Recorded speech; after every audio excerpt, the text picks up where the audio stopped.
તો ત્યારે આપણને જે આઝાદી મળી એ આઝાદી કંઈ એમને એમ નહીં મળી, એના માટે ઘણી મોટી કિંમત દમણ આપણને જિલ્લા ચૂકવવી પડતી હોય પંચાયત છે. પરિષદમાં તો આપણે પણ દમણનો આજના આ કાર્યક્રમની 65મો શરૂઆત મુક્તિ દિવસ ઉમળકાભેર ઉજવાયો, નવ ભારતના નિર્માતા જેમાં દમણ જિલ્લા પંચાયત અધ્યક્ષને તો જેને કોઈ કહે છે સાબરમતીના જિલ્લા પંચાયત સદસ્યોએ, જિલ્લા પંચાયત કર્મચારીઓએ સાથ આપ્યો. સૌ પ્રથમ ગાંધીજીની પ્રતિમાને પુષ્પગુચ્છ અર્પણ કરી ખાદીની માળા પહેરાવી ગાંધીજીને શ્રદ્ધાંજલિ આપી હતી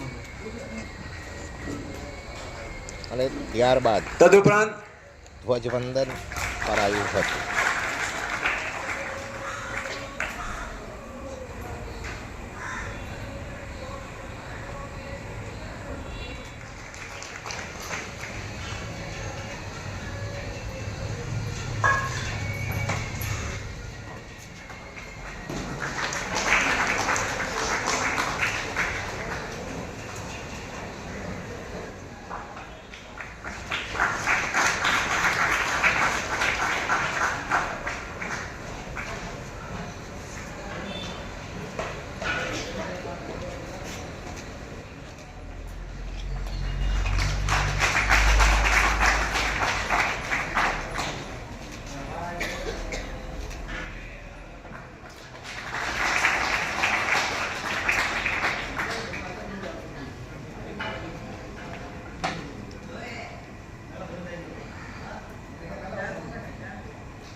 આજના કાર્યક્રમમાં અહીં ઉપસ્થિત મારા સાથી સભ્યો, વાઇસ પ્રેસિડેન્ટ, જિલ્લા પંચાયતના મેમ્બર, દમણ જિલ્લા પંચાયતના સદસ્ય અને અન્ય અધિકારીગણ, પ્યારા દમણવાસીઓ, આપ સૌને વિનમ્ર પ્રણામ અને મુક્તિ દિવસની હાર્દિક શુભકામનાઓ.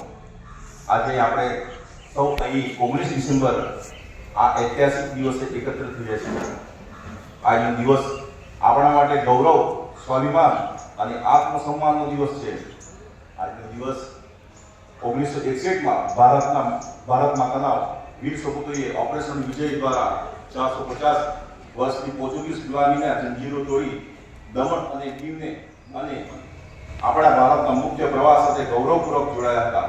આજે હું એ તમામ અમર શહીદો અને સ્વતંત્ર સેનાનીઓને હૃદયના અંતકરણથી કોટી કોટી નમન કરું છું અને નમ્ર શ્રદ્ધાંજલિ અર્પું છું, જેમણે આપણા આઝાદી માટે પોતાનું સર્વસ્વ ન્યોછાવર કરી એમના ત્યાગ બલિદાનના કારણે જે આપણે આજે ધરતી પર સ્વતંત્રતાથી શ્વાસ લઈ રહ્યા છીએ અને ગૌરવપૂર્વક જીવી રહ્યા છીએ.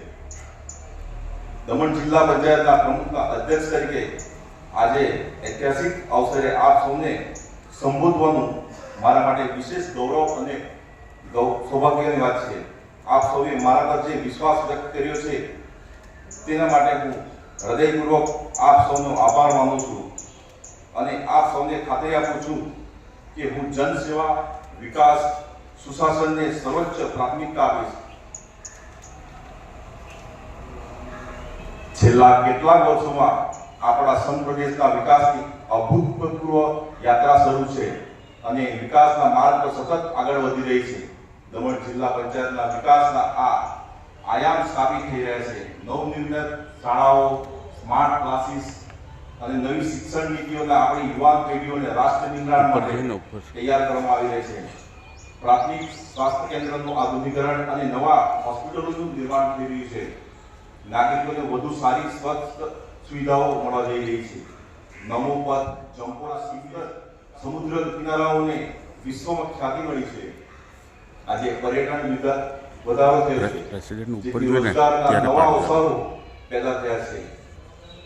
દમણ અને આજે વિશ્વસ્તરીય પર્યટન કેન્દ્ર તરીકે ઉભરી રહ્યું છે. આધુનિક રસ્તાઓનું નિર્માણ, આધુનિક જળ વિકાસ વ્યવસ્થા અને સૌર ઉર્જા પરિયોજનાઓથી આપણો પ્રદેશ આત્મનિર્ભર બની રહ્યો છે.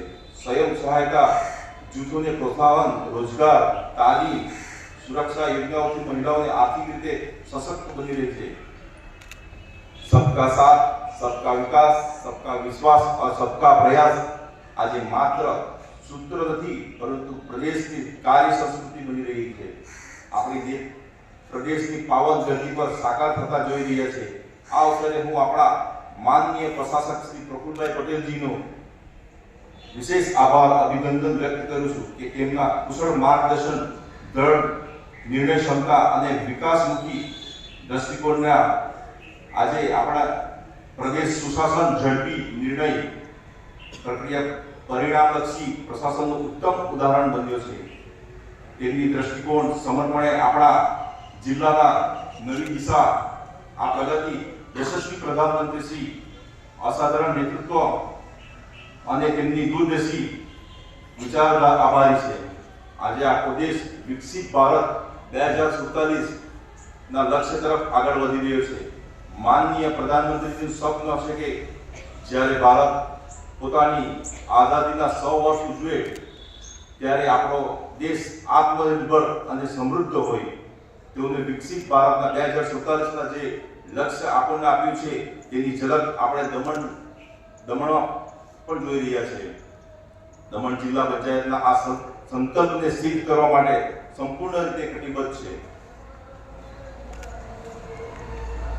દમણ જિલ્લા પંચાયતના પ્રમુખ તરીકે હું આપ સૌને દ્રઢ વચન આપું છું કે સરકારની તમામ પ્રત્યેક કલ્યાણકારી યોજનાઓને અમે સ્થાનિક સ્તરે વધુ અસરકારક અને પારદર્શક રીતે અમલ કરીશું. અમારો મુખ્ય ઉદ્દેશ અંત્યોદયના વિચારોને સાર્થક કરવાનો છે, જેથી વિકાસની મુખ્ય ધારાનો લાભ છેવાડાના માનવી સુધી પહોંચે અને આપણું દમણ સર્વાંગી પ્રગતિ કરે.